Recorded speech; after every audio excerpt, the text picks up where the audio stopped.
Welcome, everyone. My name is Mihei Jung, and I'm the Community Advocacy Director here at California Pan-Ethnic Health Network, located in the Los Angeles office. I will be your facilitator today. We are also the backbone facilitator of the CA Open, and so we're really excited to bring you this webinar today. We partner with Central Valley Health Policy Institute, and we're really excited to bring you this webinar called the COVID-19 and its impact on dentistry, a dental provider's perspective. So before we get into the webinar, I'm going to provide a few housekeeping items. So we've muted all of you. So if you have any questions, we've enabled a question feature. You may need to click the orange arrow to show the control panel. There you'll see the question box. And if you think of a question for any of the speakers at any moment, just type it in there. And on the back end, we are keeping track of your questions. And at the end of everyone's presentation, we're going to have a Q&A session, and I will be lining up all your questions so that you can get all your questions answered. Second, today's webinar is being recorded. We'll be able to share a link with you after the event is complete. We welcome you to revisit the content yourself, or you can share them with your colleagues. Third, please take a moment at the end of the webinar to complete a quick evaluation survey. At CA Open, we value your feedback. It helps us measure our work and to adapt the rest of the webinars to meet your needs. Great, so I'm gonna tell you a little bit about CA Open. There might be folks that are tuning into this webinar that are not familiar with our network. So this webinar is hosted by CA Open. CA Open stands for California Oral Health Progress and Equity Network, CA Open. We build a healthier state by making sure that all Californians have the keys, have access to good oral health. And here at CA Open, we're building collective power to ensure that good oral health is a fundamental right for all Californians. We bring people together, including providers, advocates, and policymakers, universities, to exchange ideas, share resources, and collaborate for oral health equity. Access to good oral health is like going through a series of locked doors. Some people have all the keys they need to unlock these doors, such as access to fluoridated water or a job that has dental benefits, but others are missing some keys. And without a full set of keys, people won't be able to access good oral health, no matter how hard they try. So by working together, we can help people get the keys that they need to unlock the doors to good oral health. So there's many opportunities to get engaged with the network. I really encourage all of you to visit ca-open.org to learn more about how you can join. We have a monthly e-news that we send out called Quick Bites that gathers up all the policy updates and other relevant information that you would like to know. And we have several different team meetings and response teams that you can join. And so please go to the website and start with filling out an introduction survey, and we would be able to, we receive that on the back end to assess your interest level and how much you want to engage with us. So that's a little bit about CA Open, and again, we're super excited to partner with Fresno State Central Valley Health Policy Institute and opening up this space for your presentation. So Hayam, take it away. Thank you so much, Mihei, and thank you, California Open, for hosting this webinar, and thank you for choosing to attend our webinar today. I'm Hayam Migali. I'm research analyst at the Central Valley Health Policy Institute in Fresno State, California. Next slide, please.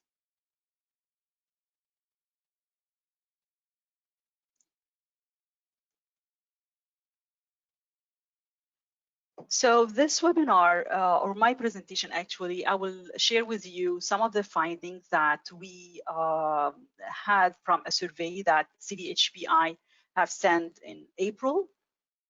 to dental providers nationwide, and it was an e-survey to ask them or to understand the dental providers' perspective on how the dentistry is impacted and will be impacted by the COVID-19 pandemic, and how how they see or they support any suggested policy recommendation or consideration to support the dental community at this time. So during this presentation, I will share with you some of the findings of that survey administered in April. I started the survey in April 24th, and it was closed on May 22nd. Next slide, please. A little bit background about that time. In mid-March, the CDC and the American Dental Association recommended that all dentists should postpone any elective dental procedures, meaning that they should postpone any cleaning, prophylaxis, any procedures that would create or generate aerosol that can definitely transmit the virus. So they recommended that all dentists should stop doing or postponing, still the previous slide, postponing any elective procedures and just treat patients with emergency and urgent dental conditions, such as severe pain, patients coming with a broken tooth, with a fractured filling, or something that's causing severe pain. They can only treat those patients. And this was just recommendation. And this happened in mid-March. By mid-May, this recommendation was a little bit released, and most states have allowed their dentists to reopen their practice again as normal, to treat elective procedures, to treat patients with elective procedures, but taking extra cautious and extra measures to protect themselves and their patients. Next slide, please. So we had 92 responses from dental providers from 47 states across the nation, and about third of them resided in California, or their practice was located in California. The majority of our respondents, they worked at the federally qualified health centers, FQHCs, 58% of our respondents, so the majority were working at FQHCs. Next slide, please. A couple of our questions asked the dental providers, what do they think, how do they think the CDC interim guidance for infection control and prevention at dental settings. So the CDC at that time, they issued an interim guidance to guide a little bit the dental providers and to recommend a set of extra measures related to infection control and prevention. And they recommended that all dentists, if they treat patients, they should follow this guidance. It included ensuring that they wear their protective equipment, such as the N95 masks, the medical gowns, change these equipment with every patient, clean all surfaces and disinfect, give more time between patients, and all of these added measures to mitigate the virus transmission. So when we asked our dental providers about how do they perceive the effectiveness of these measures, 82% shared that they believe that it is more than moderately effective to protect their dental team. And almost the same percentage also, they believe that it is more than moderately effective to protect their patients. And there was here a positive correlation. So they believe that it is effective, the more for their dental team and themselves, the more they believe that it is effective for their patients as well. And when I say they believe that it is more than moderately effective, it means that they selected either moderately effective, very effective, or extremely effective. Next slide, please.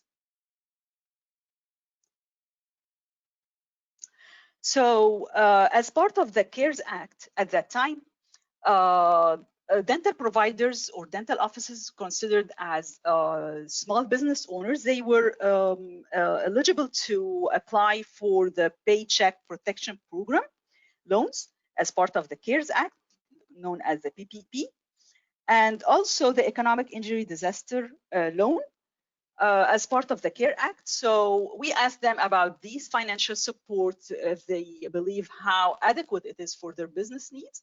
and 62% believe that it is adequate, while 33% believe it is not adequate. 5% were not sure. So this somehow reflects that there was uncertainty and vagueness of the situation at that time. They didn't know exactly what their business needs, so they didn't know if this financial support will be adequate or not adequate. Next slide, please. Beside this financial support and beside the guidance document for the infection control, some of our respondents shared that they lacked some of the support that's related to legal advice. So they needed some legal advice, how to deal with their staff, how to deal with their practices, how to deal with their business. This was some of the lacked support they did not receive. They also sought technical assistance to apply for these loans, and it was for some of them it was complicated. They didn't know if they can apply or no. They didn't know if they can be eligible or no, and it was not.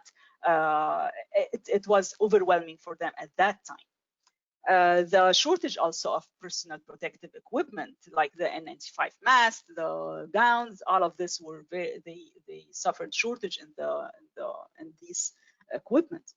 They also somehow lacked at that time. Again, they lacked the timely dental practice guidance. So one respondent quoted more concrete guidance on office practice settings, what we should be doing. So they were really did not know what to do at their dental practice. They should open, they do not open, how they treat their patient. At that time, it was not very clear.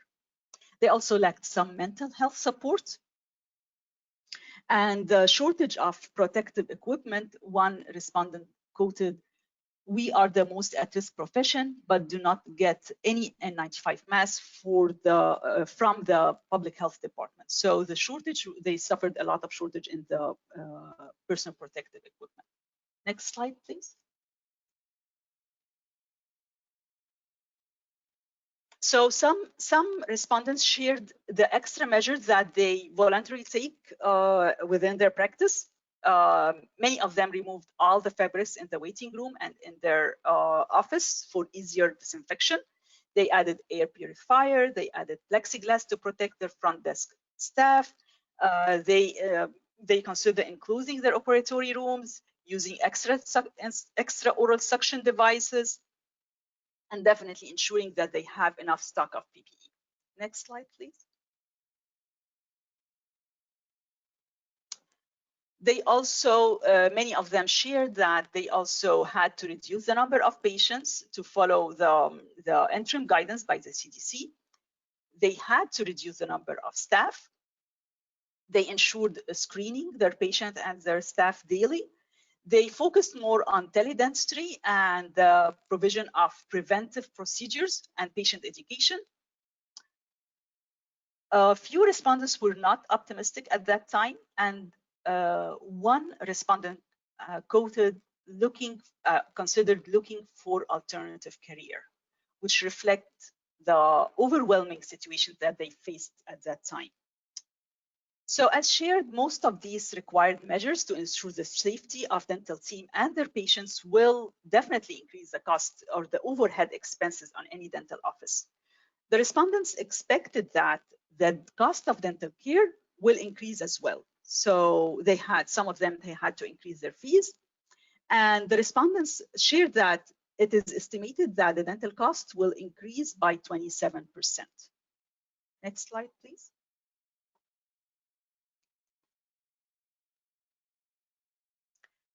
So when we asked the dental providers about how likely they would be able to keep all of their staff employed after they can reopen their practice again, 56% shared that they are more likely to keep all of their staff employed. 44% they were more unlikely, and 40% of them, when we asked the respondents about how likely they can be able to treat Medicaid patients, the public insured patients, at the same rate before the pandemic and after the pandemic, 40% of respondents shared that they are unlikely be able to keep treating Medicaid patients at the same rate as before. Next slide, please. So when we asked dental providers about what kind of considerations and policies that they would support that can help them a little bit and support them and support the dental community amid this pandemic, they supported increasing the reimbursement rate for most dental procedures by the insurance companies.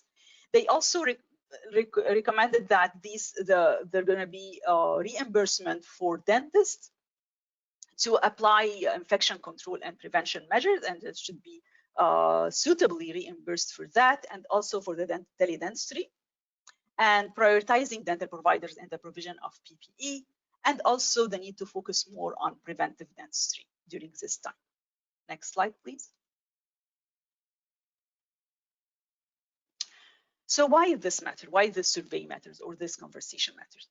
We know that some of our communities are lacking or suffering the lack of adequate access to dental care before the pandemic. And this is disproportionately affecting underserved and vulnerable populations, such as communities of color, older adults, low-income patients, patients who rely on public insurance, patients with health needs and disabilities, with special health needs and disabilities. So all of these groups and many others, they are already suffering lack of adequate access to regular dental care, and they are already suffering from the high cost of dental care. While this pandemic and after, and with 40% of respondents sharing that they are more unlikely to be able to treat the Medicaid patient at the same rate.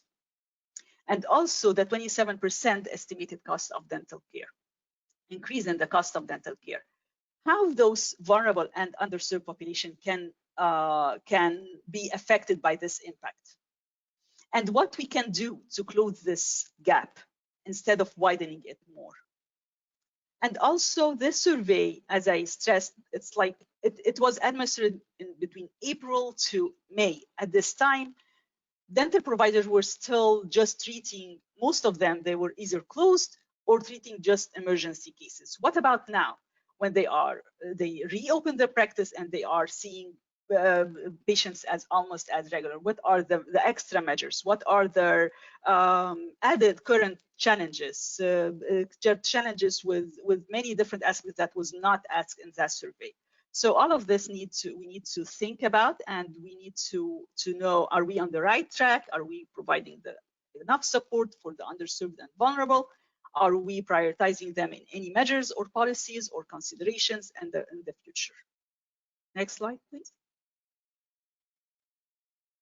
Thank you. That was my presentation, and I would encourage you, if you want to know more details about to get access to the full report, please visit the CVHPI website. You're going to get access to the full report and know more findings of that survey. Thank you.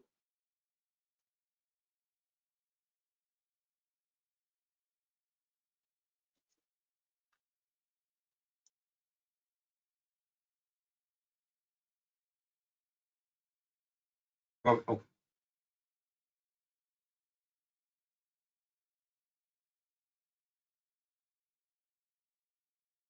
you like me to go, or questions for? Yeah.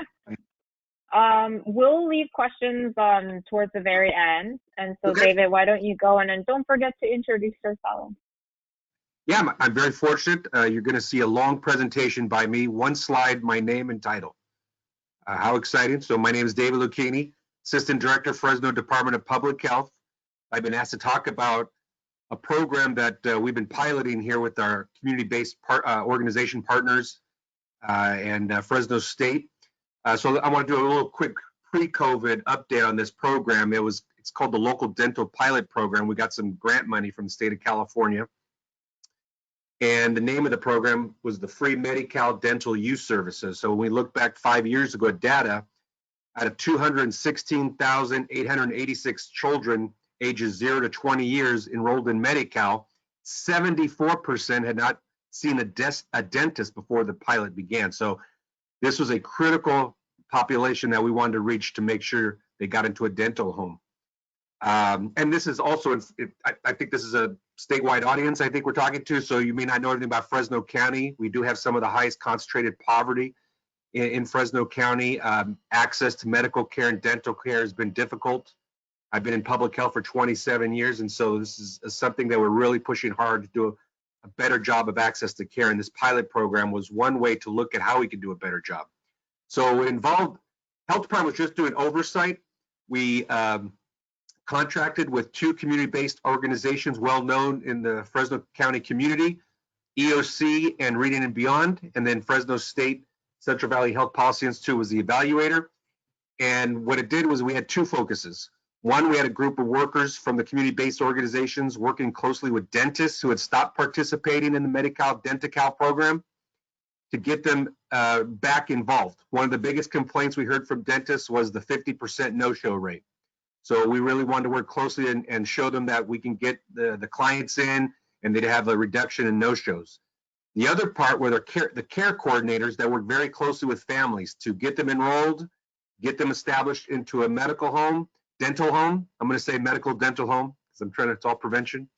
But what was critical is, once again, it's just, you have to deal with a lot of the issues that the families are dealing with socially.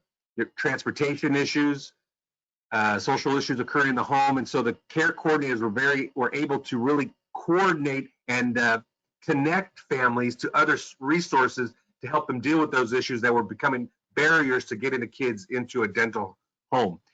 And really, we showed great numbers. 15,398 children have received preventative and restorative dental care. Huge for Fresno County. 21,930 children have received care coordination, and of those, that 15,000 have seen the dentist. And then over 32,895 children and families have received oral health education. So they're not only just getting care coordination, but they're getting education and understanding the importance of dental care. I am probably tell you about Fresno State did a study even before this started about a lot of families didn't realize the importance of dental care. It was considered a luxury item, you know, not a critical component of overall health care. And so this is one of the areas we thought it was critical to get that information to the families. And so staff would go to health fairs, go to apartment complexes, go into the neighborhoods to talk to families and teach about the importance of dental care and establish a dental home. And a lot of the people they hired, once again, community-based organization can move faster in hiring people than government. And they do a good job of hiring from within the community. So it's establish that trust. Trust is a big deal. And if you don't have that trust, it's hard to get families to really go that next step and go to establish that dental connection and dental home and the medical home connection. So it was really important to have this connection with the community-based organizations, and especially with the trust issue with clients from different parts of our community in Fresno County. So everything was going well. They reduced the no-show rate from 50% to 25%, which I thought was very significant over a 2-year period of time. Of course, then COVID hits, and that threw everything out. So a lot of the community-based organizations used to working close together, sharing stories, how are they doing things, all of a sudden are now teleworking, working from home. Dental offices were closed. So they figured out a way to, how do we keep establishing that connection with our families, stay engaged, and still provide critical information on dental care and dental prevention while waiting for the dental offices to open.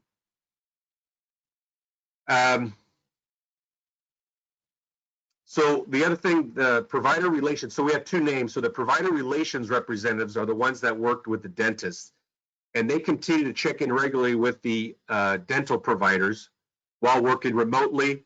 They were doing it through emails, postcards, and even calling to make sure they kept establishing that communication so that as soon as they knew things might open up again with a dental provider, they could start reconnecting families back to the dental provider.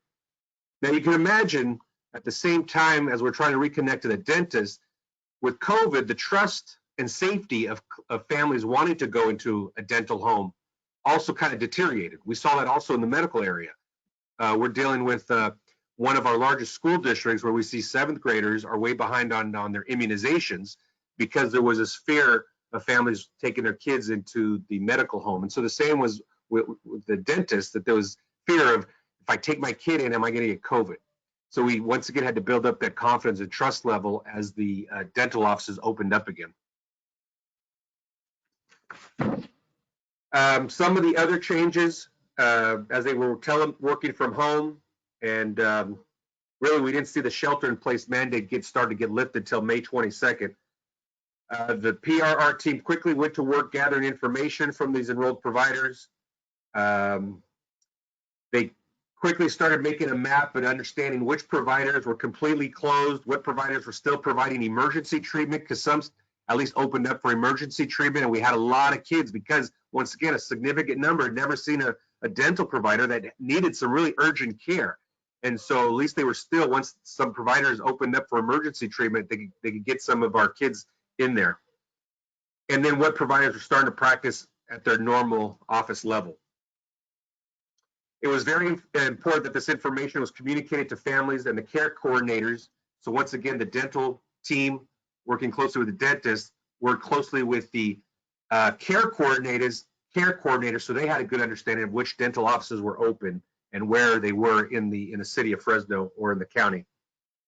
Then the care coordinators were then able to give the information to start scheduling the families again as things opened up. A significant obstacle, of course, to the provider relations team brought to light was providers were only assisting patients of record in need of emergency treatment. That meant needing to identify providers who were willing to accept new patients with needed emergency treatment. So some providers are just wanting to deal with existing patients when they first started opening up for emergency treatment. So they were really working hard to identify some dental providers that would at least see new patients as they were reopening for this emergency treatment. The provider relations team also familiarized themselves with guidance from the CDC and the ADA and the CDA to provide accurate information to providers who are not sure how to handle the COVID situation. So they also helped with education to the providers.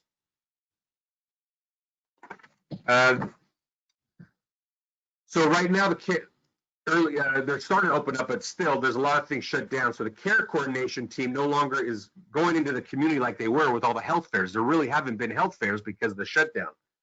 What they have been able to do if they go out in the community is we still have a lot of food distribution sites occurring because of the need for food for families, and a lot of them are being held at schools. And so some of our dental team have been going out there to provide education to the families at these food events. I think that is part of the biggest highlights I have, that you just got to work with the issue. This is a historical issue we're working with, the pandemic. And even though they've had to work from home and telecommute, they've thinking things outside the box to see how we can continue to improve our relationships, not only with families, but with the dental providers, so that this critical care and preventative services can continue. The bad part is it looks like we don't know if we're going to get funded. We're trying to push for funding for one more year because we really wanted to have 4 solid years of this pilot program, and COVID kind of screwed things up. So we're hoping the state will hopefully extend us for one more year so we can really have 4 solid years of showing the success of this program. I think it once again shows the importance of care coordination. Community health workers have a big role in this type of work, especially dealing with COVID, because you want to continue to establish that communication with the family. You don't want to lose track of them. And so they still engage with the families. And I think that's why the promotora programs and community health workers programs are something that we really need to continue and grow in the future here when we're talking about preventative medicine with both the medical world and the dental world. Thank you.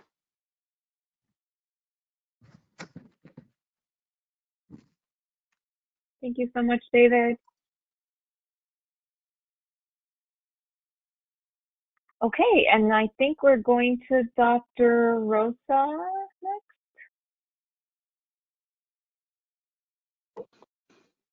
Yes, good afternoon, everyone. We'll start with the introduction, and then I'm gonna let Adela start the presentation. My name is Rosa Arzu. I am the Director of Dental Services for AltaMed Health Services, and I've been with the company for a little over 12 years. So I'm going to introduce Adela now.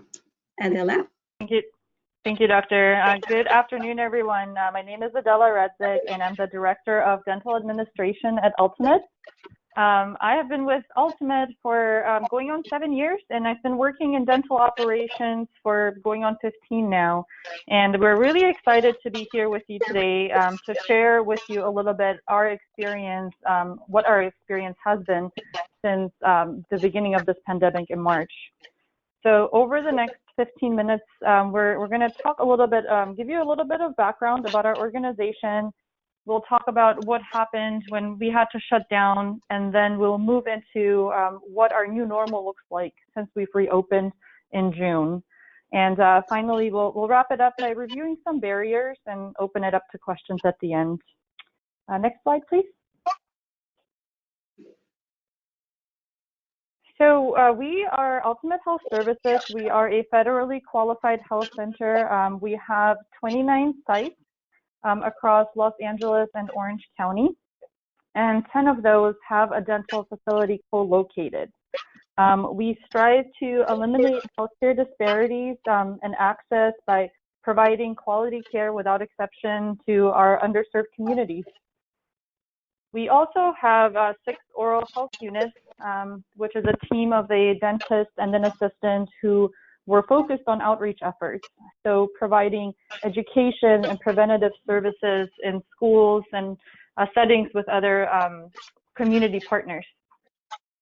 We operated a medical and dental van, which was also a great resource that we were able to take out with a medical exam room and a dental exam room so that we could take care of the patient as a whole. We have one pediatric facility that, in part collaboration with Children's Hospital of Los Angeles, that has allowed us to provide additional specialty services for medical and dental. And within our organization, we have primary care, dental, women's health, senior services, as well as enrollment services. Next slide, please.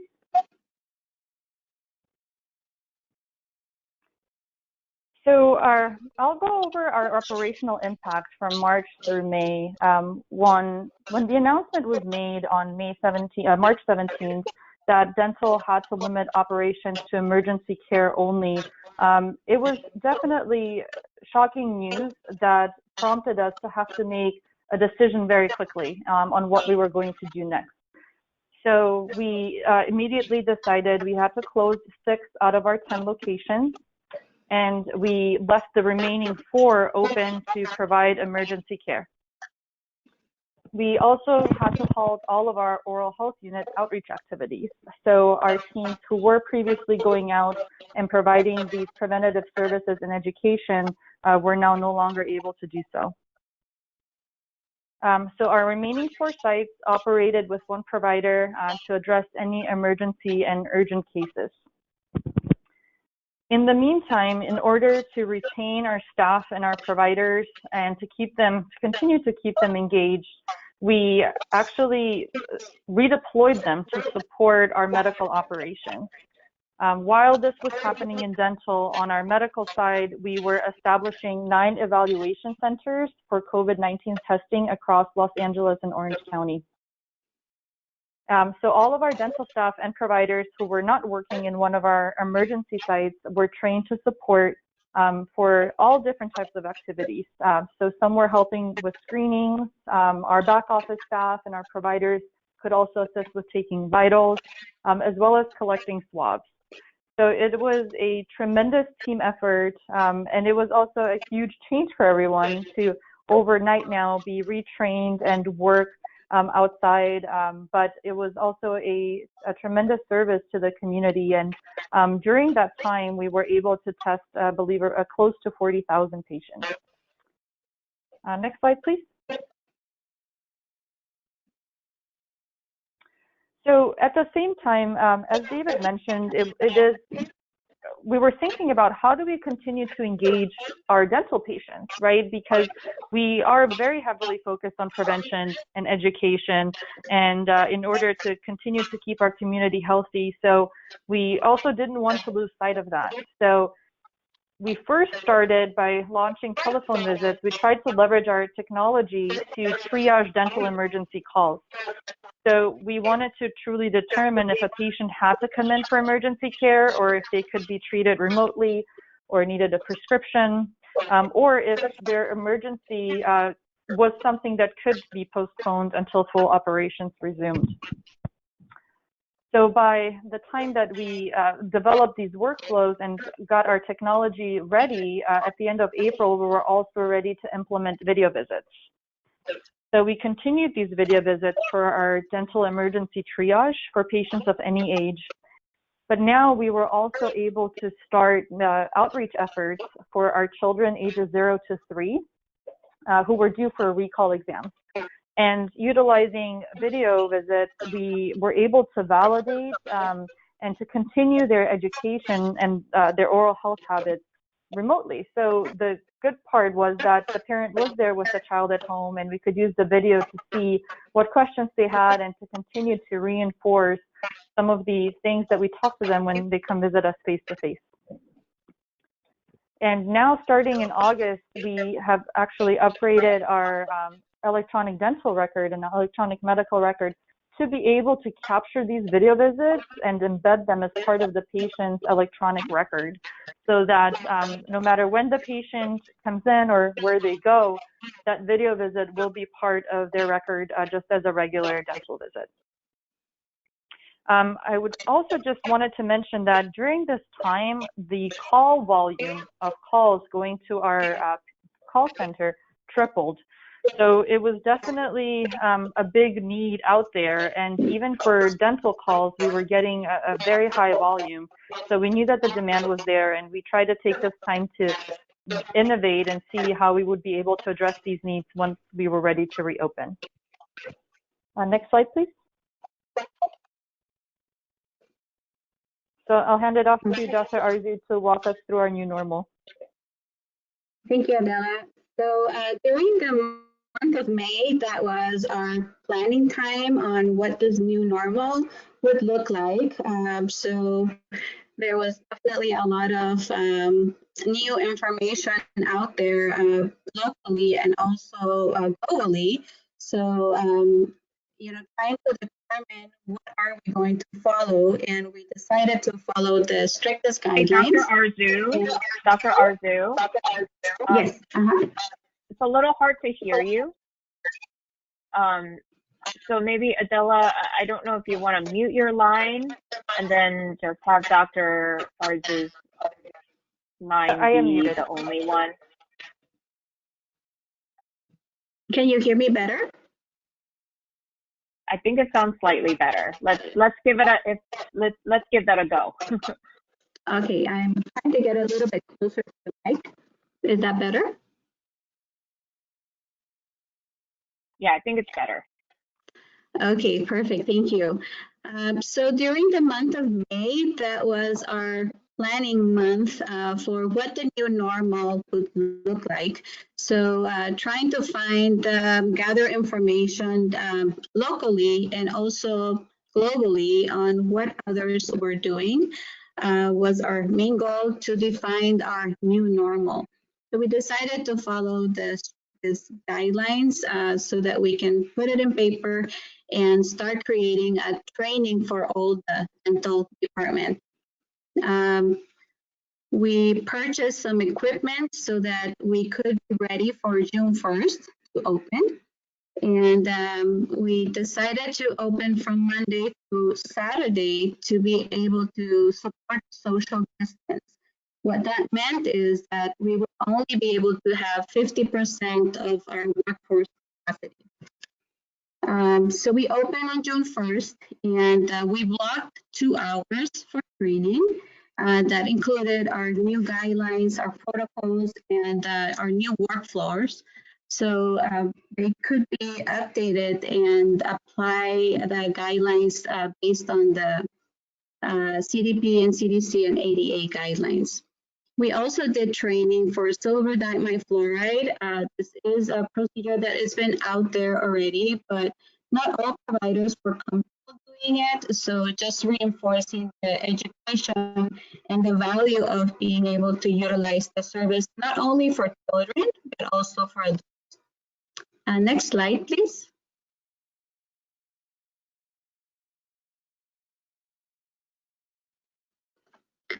So for our face-to-face visits, we purchased a HEPA filter for the rooms. This is to clean the airflow, and we would have it on during the procedure, and then we would allow 30 minutes before we could reuse the room where we're providing the procedure. We also purchased the extraoral extraction equipment that is picture that you can see there. It's similar like that. It basically is placed on the face of the patient, and that would be extracting the aerosol that the procedure is producing. We also reinforce the use of rubber dam. This is something that it is definitely in practice. However, there is still some procedures where we're not doing it. So just making sure that we would standardize it and utilize it for all procedures. Also, the prevents before every visit. So the hydrogen peroxide for all patients. We also placed the plexiglass barriers in the front of. Next slide, please. As far as services, we decided to continue with the video visits for the emergency services due to limited space on the dental chairs. So we would triage those emergency visits, and then we would find out the urgency of the visit so we could find an appointment for the patient. And that might require a same day, but that would help us to do the screening questions and also collect all the medical information so that we could definitely add those patients as they need it. We also continue with teledentistry services for our preventive patients, 0 to 3. And then at the clinics, we would be providing services that would produce low or medium aerosol, excluding those that produce high aerosol. We also require the providers to sign an attestation where they were committed not to use our high-speed handpieces, but limited, because that is something that we're so used to using all the time, but rather looking at other options that we have currently so that we would limit the amount of aerosol that we produce. Next slide, please. So this is a type of communication that we provided to our patients and also to our partners here at AltaMed, making sure that we had the new updates and what would the patients expect in order to schedule an appointment and what they needed to do when they arrived to the visit. So this was posted at our website, and you would be able to read what the expectations were. Next slide, please. We sent out letters for patients also sending the same communication so that they knew what to expect when they were arriving in the car and what was the check-in process. Also, they had a better understanding of what they would expect as far as the changes on the equipment that we had at the clinics and the requirements of how many people they would be allowed if came into the clinic. You know, in the past, we would allow patients coming with 2 or 3 kids and try to accommodate them as much as we could. But now there was some limitations. So just ensuring that they had that education available. Next slide, please.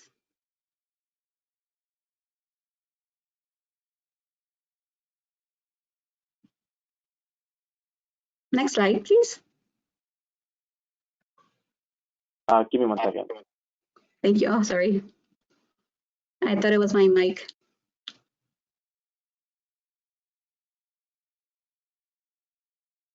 And this is examples of the signage that we placed not only at our dental sites, but also medical sites to promote our safety signs, to promote the use of the mask and also hand washing.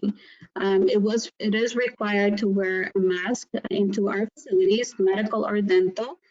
So before they would enter, we would also provide a mask if needed, and we would be doing the screening questions and also taking the temperature for all patients. Next slide, please. For the procedures, we had this signage that says "Stop, do not use" to be able to communicate with the team at the dental rooms, so that they would know at what time we could reuse the treatment room. So we needed to use the HEPA filter for 30 minutes after the procedure was done to allow the cleaning of the airflow. And after that, they would be able to use the room. So this was just a way to communicate in case the staff would take a break. And that way, if somebody else was covering, they would be able to know at what time we could reuse the room. Next slide, please. So August 1st, we were able to reopen with 100% of our workforce. What that meant is that we had to come up with a plan to be able to open access from Monday through Sunday. This would allow us to have a social distance, but also be able to increase the access of care to our patients. We also have some sites that don't have closed rooms. So we purchased curtains to allow us to be able to provide more services in the Open Bay area and still have that aerosol protection. And with that, we were also asked to share some of the barriers that we faced. So I will share that with Adela. And I would say the first one was there was so many changes rapidly, and we needed to make quick decisions. That communication, definitely, we could have done more communication, but it's difficult to do it when you can't be meeting with 60 people at the same time. So it was the ideal way to communicate changes. So we tried emails, phone calls, WebEx, and it's still not enough. And just the validation that the team understood what we were asking or the guidelines.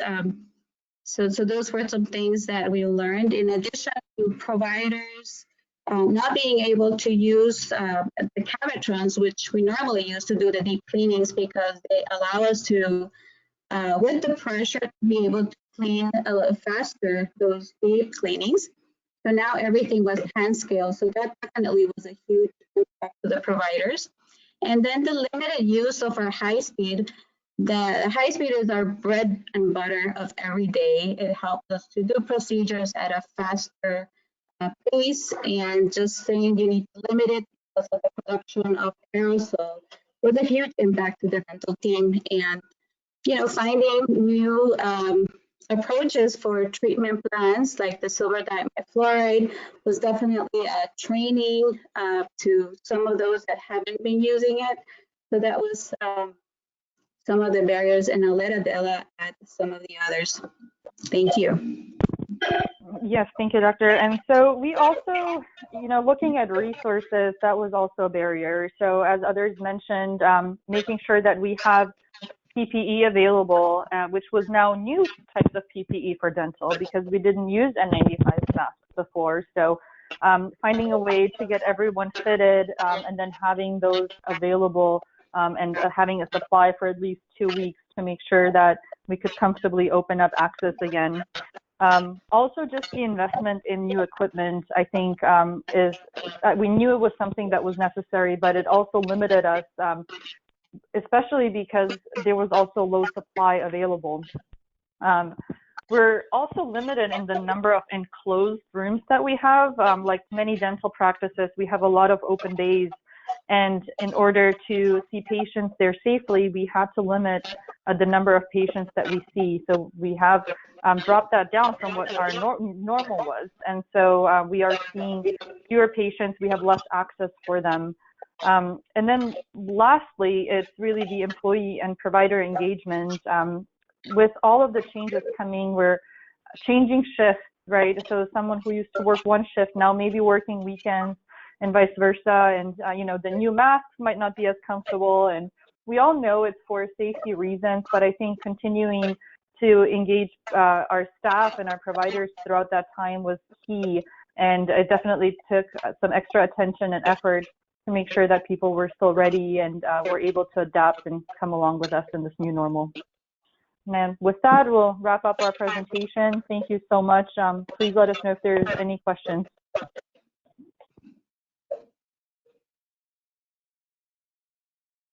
Great. Thank you so much, Adela and Dr. Arzu from AltaMed. You can go ahead and mute your line.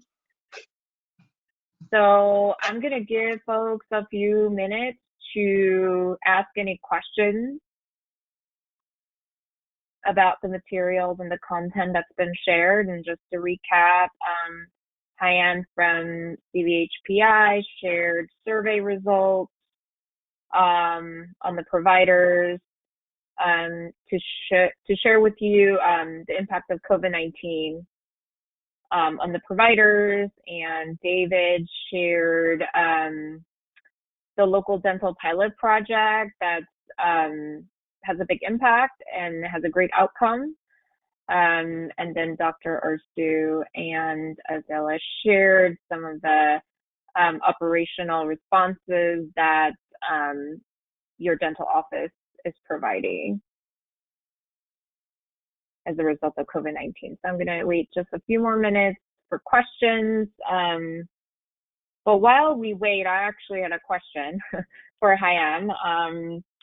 So what does your survey results demonstrate in terms of the Medi-Cal dental program? And I know a lot of providers are impacted and they were overwhelmed to organize their responses in response to COVID-19, but did you learn anything about their participation in the Medi-Cal dental program, and did you get any of those insights?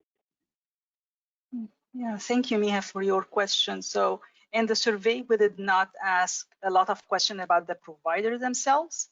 It was anonymous, and we did not ask if they accept Medi-Cal or no.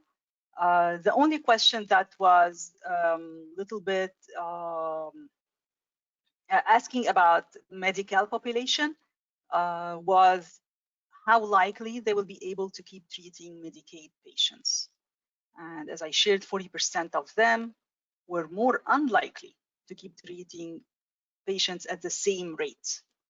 This can be related to the low reimbursement rate, to many other factors which we did not ask about, but this was the only question that was focusing on the Medi-Cal population.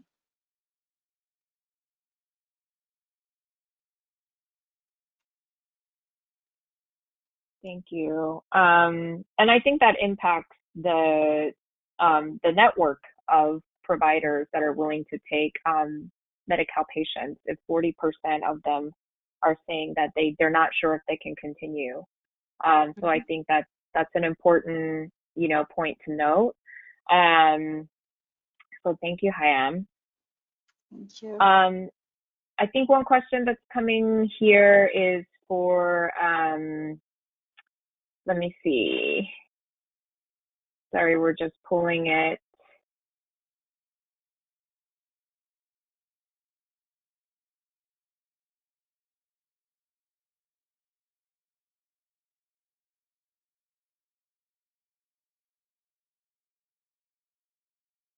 Who can apply for SDS in California?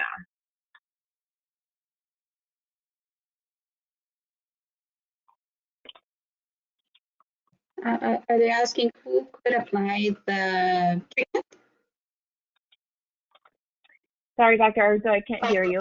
What did you say? So what is the question? Who can apply it as far as the rendering person, or?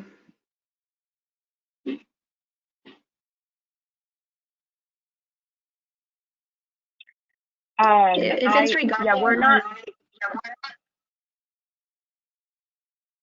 Sorry. Yeah, if it's regarding on who can apply it, well, definitely the providers are the ones that are applying with the assistance of the dental assistant. It could be a DA, or a registered dental assistant. But we currently have a general dentist or pediatric dentist. So either of them could apply.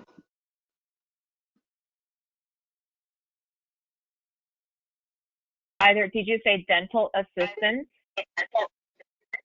No, the dental providers, so general practitioners or pediatric dentists. It is a very common procedure in pediatric dentists. I know for the general practitioners, it is something that we haven't introduced for adults as often as in children. Got it. Thank you, Dr. Arzu. You're welcome. One more question here. It says, did you reassign hygienists during time emergency only care was allowed? Did you reassign hygienists during time emergency only care was allowed? Yes, we were able to get their support with our COVID-19 drive-throughs, so they were trained on how to ask the screening questions or also on doing the testing, the swab.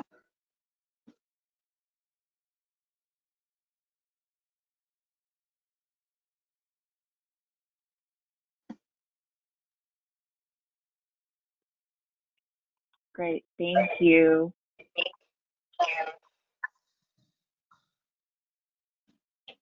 You're welcome. Okay, so we are waiting for more questions, but it looks like there's no more questions. I'm just going to give folks a few more minutes to put in any last questions that they have. Oh, there's one more.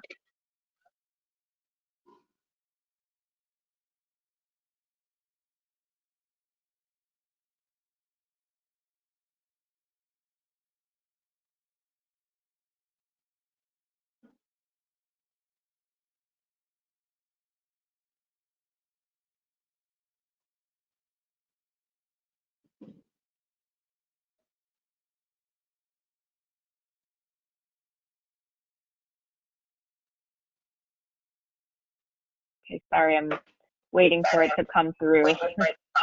No worries.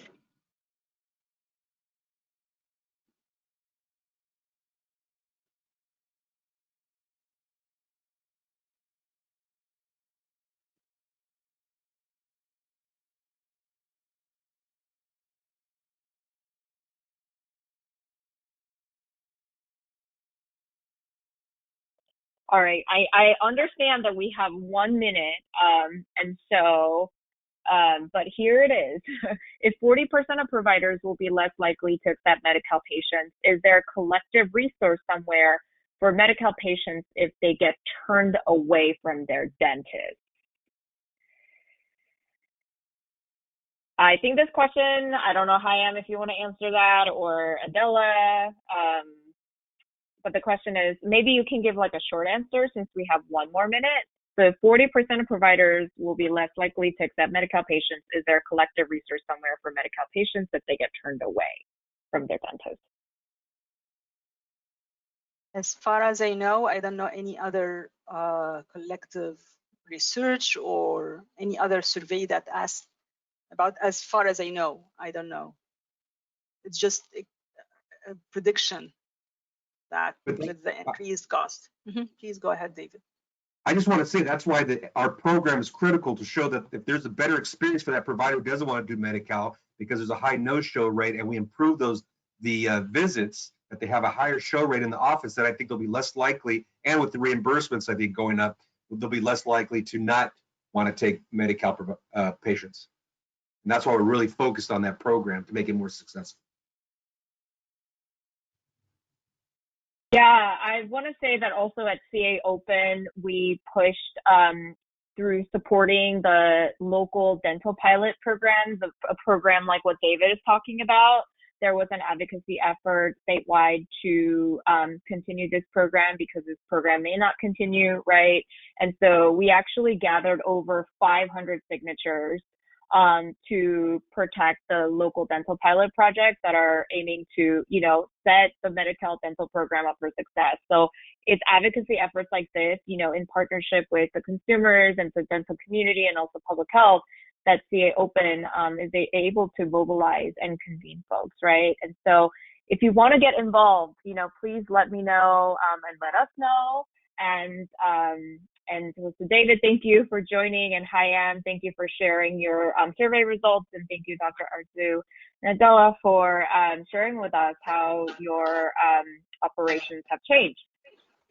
Thank you all. Thank you. Thank you for Thank you. Great meeting. Thank you. Thank you. Bye. Bye. Bye-bye. Bye, and thank you, listeners.